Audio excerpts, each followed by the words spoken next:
You're a member of the cabinet. You know what's going on. What would it take for Israel to accept a ceasefire with Hamas right now? Look, Wolf, we accepted already 4 ceasefire. One was the Egyptian proposal. We adopted it. We implemented it. It was violated by Hamas. And then 3 humanitarian ceasefire, all were violated by Hamas. So next time, we will be very cautious and careful before we consider another proposal. Meanwhile, we have to defend our people. They leave us with no alternative. They are launching hundreds of rockets every day to our cities and towns. And like any country, like any democratic government, we have to protect our people and to fight and to strike back. Because you know Israel is going to come under increasing international pressure, not only from the UN, the Europeans, but even from the United States, from the Obama administration, to accept some sort of ceasefire. How much longer do you think Israel can go on without a ceasefire? Well, you know, if they're shooting at you, if they're attacking you, if they're accumulating thousands and thousands of rockets in an area that was supposed to be totally demilitarized. Let's not forget, Wolf, you know, people tend to forget. Israel withdrew from Gaza. And under clear Palestinian commitments that Gaza will remain demilitarized forever, come what may. Instead, thousands and thousands of rockets were smuggled into Gaza, mainly from Iran, also from other sources, and now they are launching hundreds of rockets each day to our cities. We will fight back, we strike back. We have no other alternative but to try to destroy the Hamas military infrastructure and to try to minimize collateral damage to civilians in Gaza. You want to demilitarize Gaza. Can that be achieved diplomatically, politically, or only militarily?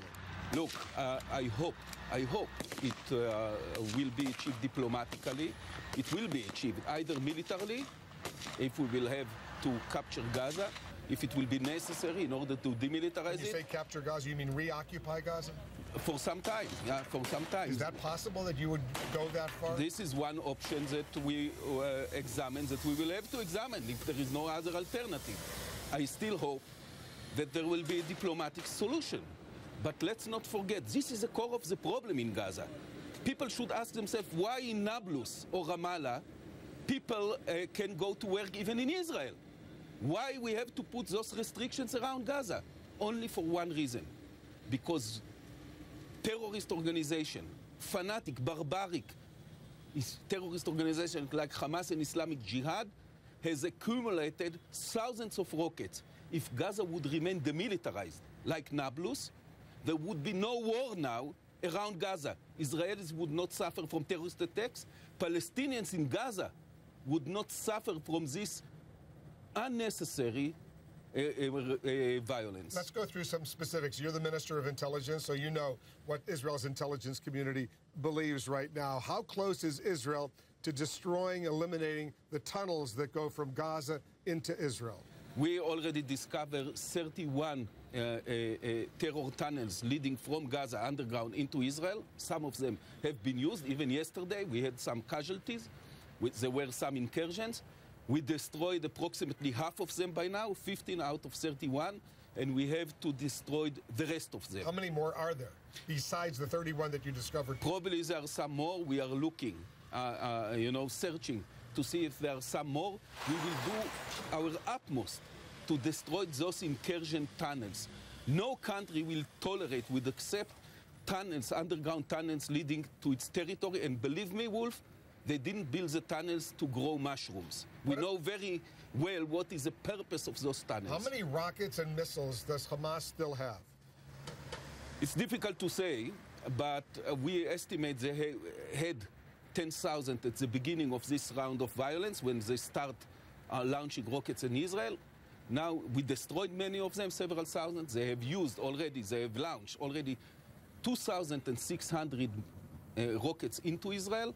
We assume they have been, now they have a stockpile of 3,000. This is too much still, because there was supposed to be no rocket whatsoever in Gaza, but this is a reality. This is the situation. We know that Israeli strikes blew up the finance ministry in Gaza City last night. What was the point of that? Look, this institution has delivered a lot of money to finance terrorism, to finance illegal weaponry to finance the building of those underground tunnels. By the way, you know, a few years ago there was a debate. The world pressured us to enable a delivery of cement into Gaza in order to build children gardens, schools, and so on. They were using this cement in order to build those underground tunnels, terror tunnels leading into Israel. So it's a very grave situation.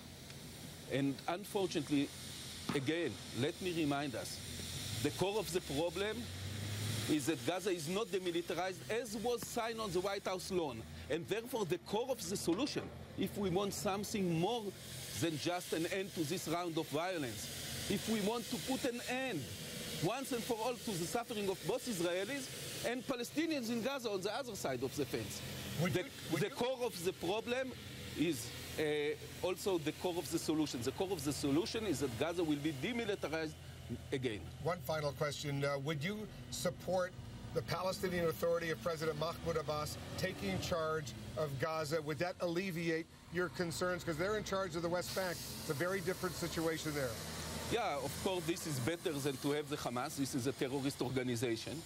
And the Palestinian Authority seem to be more responsible. But let's not forget it, Wolf. Gaza was delivered by Israel to Mahmoud Abbas, to the Palestinian Authority. 9 years ago, we uprooted all the Jewish settlements in Gaza.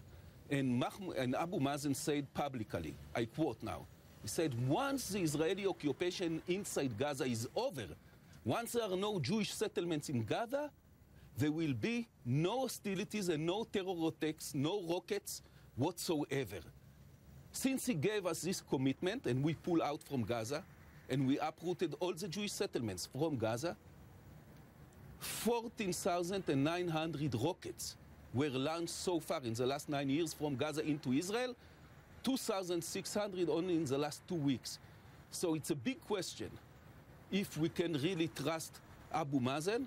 Still, of course, it's better not to have a terrorist organization, a terrorist regime in Gaza like Hamas or Islamic Jihad. We got to leave it there, but you remember Hamas was elected by the Palestinians over the Fatah and the PLO leadership. There was an election. This is bad enough that the Palestinians elected a terrorist organization to lead them.